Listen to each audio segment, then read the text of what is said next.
Pemirsa, Anda masih bersama kami dalam Berita Lampung.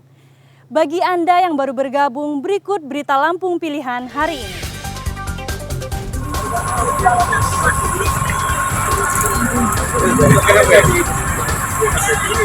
Kereta api penumpang Kuala Stabas nyaris terguling setelah bertabrakan dengan truk tebu di Blambangan, Lampung Utara.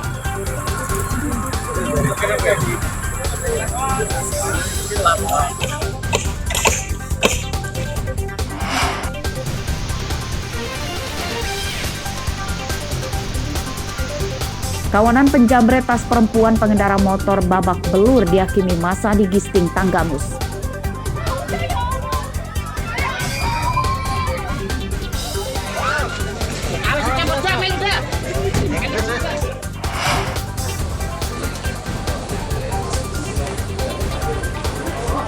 Seorang mantan kepala desa dan 2 anak buahnya dijebloskan ke penjara oleh Kejaksaan Negeri Tulang Bawang Barat karena mengorupsi dana desa ratusan juta rupiah.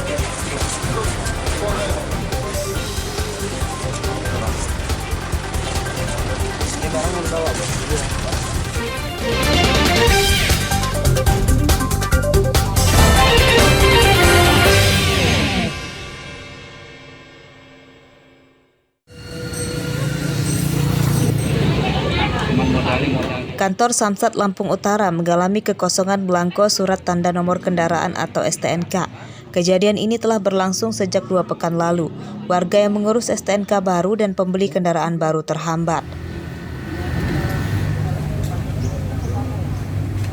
Kasat Lantas Polres Lampung Utara, Ibtu Joni Charter, membenarkan pihaknya mengalami kekosongan belangko STNK. Penyebabnya karena pengiriman belangko STNK dari Mabes Polri terhambat. Pada hari Senin lalu, Samsat mendapat tambahan 2.000 lembar belangko STNK dan diperkirakan hanya mencukupi hingga pekan ini. Pada pekan depan, stok belangko STNK diperkirakan akan kembali kosong. Memang benar, sudah sekitar 2 minggu ini kita mengalami kekosongan belangko STNK. Tetapi kemarin hari Senin kemarin kita dapat 2.000 lembar dari Direktorat Lalu Lintas Polda Lampung. Itu hanya untuk 2 minggu ke depan.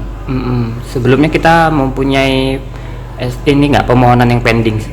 Kita sudah mengajukan ke Polda, akan tetapi pendistribusian dari Mabes memang saat ini lagi terhambat. Sehingga kita mengalami kendala-kendala, yaitu belangko STNK kosong. Para pengurus STNK diminta bersabar dan tetap taat membayar pajak kendaraan. Samsat akan memberikan surat jalan kepada pemohon sebagai pengganti STNK yang sedang dalam pengurusan. Ardi Yohaba melaporkan dari Lampung Utara.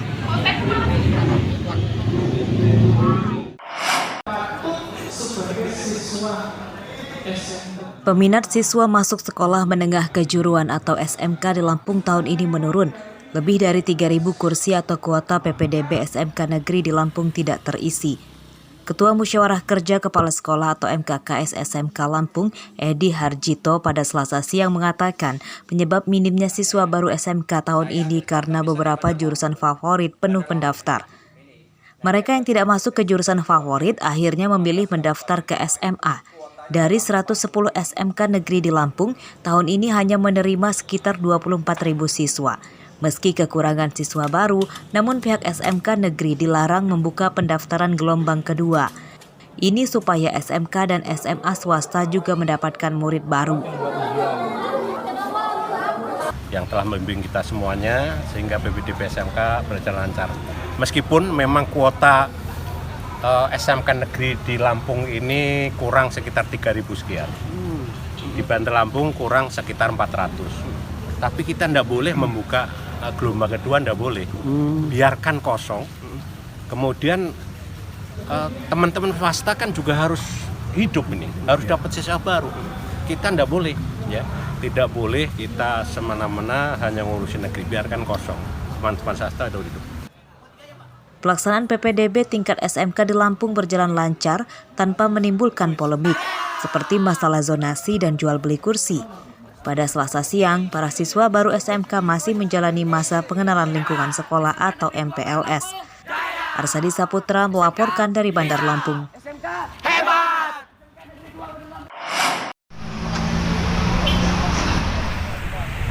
Ratusan lurah di Bandar Lampung Selasa siang mendapatkan kendaraan dinas berupa motor baru. Kendaraan dinas itu untuk operasional para lurah supaya bisa masuk hingga jalan sempit atau permukiman padat. Total terdapat 126 motor yang dibagikan oleh Pemkot Bandar Lampung. Motor itu dibeli menggunakan APBD hampir 5 miliar rupiah. Wali Kota Bandar Lampung, Eva Dwiana, meminta seluruh lurah bisa melayani secara baik warganya. Dengan motor itu, kedepannya tidak ada lagi lurah mengabaikan warganya dengan alasan rumah warga tidak terjangkau. Dengan diberikan motor seperti ini udah bisa melosok-melosok sekarang, udah bisa masuk ke gang-gang supaya kerjanya makin maksimal. Kota Bandar Lampung makin baik. Apalagi ada berapa jumlah ini? 126 kelurahan. Untuk besaran untuk besaran anggarannya sendiri berapa? Ya hitung aja lah. Tahun depan ada lagi? Tahun depan ada, kita memberikan 20 untuk KUPT. KUPT kebersihan. Motor juga? Motor juga. Supaya mereka. Selain lurah, 20 petugas kebersihan atau tukang sapu jalan juga mendapatkan kendaraan dinas motor baru. Ini sebagai upaya penyemangat kerja mereka yang telah bekerja mulai sejak dini hari. Jeffrey Arifin melaporkan dari Bandar Lampung.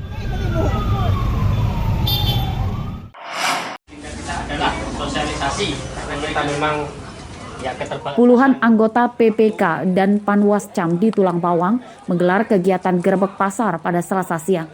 Bukan ingin menangkap orang, namun untuk menyosialisasikan tata cara memilih dalam pemilu 2024.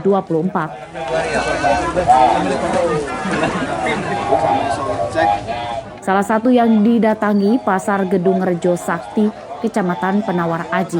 Petugas mendatangi pedagang dan pembeli untuk memberi tahu cara memeriksa apakah mereka sudah masuk DPT secara daring. Saya ajarin ya Mbak ya, sampai masuk di Google halaman ini. Gerebek pasar dilakukan karena dianggap efektif, sebab pasar adalah tempat berkumpulnya warga. Petugas juga menyebarkan pamflet yang berisi daftar dan nomor urut partai peserta pemilu, supaya masyarakat tahu mana yang akan dipilih nanti. Kita memperkenalkan peserta-peserta pemilu seperti peserta partai politik, nomor urut partai politik kepada masyarakat secara terbuka dan secara luas. Agar apa? Harapan masyarakat itu mengetahui kapan masyarakat itu harus memberikan hak suara dalam rangka hadir di TPS, memberikan hak suara, mencoblos. Itu juga kami sampaikan tahapan-tahapan seperti itu. Untuk menjatakan rakyat untuk memilih yang dengan bagus dan pilihan yang benar dan benar-benar adil dan makmur bagi pemilihan ini. Semoga sukses. Dengan sosialisasi ini sampai bisa lebih tahu nggak cara-caranya memilih? Ya insya Allah dengan penjelasan tadi kami tahu, karena dengan gambaran ini kami kan bisa melihat gitu. Kita bisa melihat sebagaimana kayak pendaftaran, penyoblosannya, tepat dan ininya, tepat dan tepatnya. Kegiatan gerebek pasar akan dilakukan di lokasi lain karena bisa membantu masyarakat mengetahui cara memilih yang benar. Masyarakat juga diminta tidak golput pada pemilu 2024. Mustaqi melaporkan dari Tulang Bawang.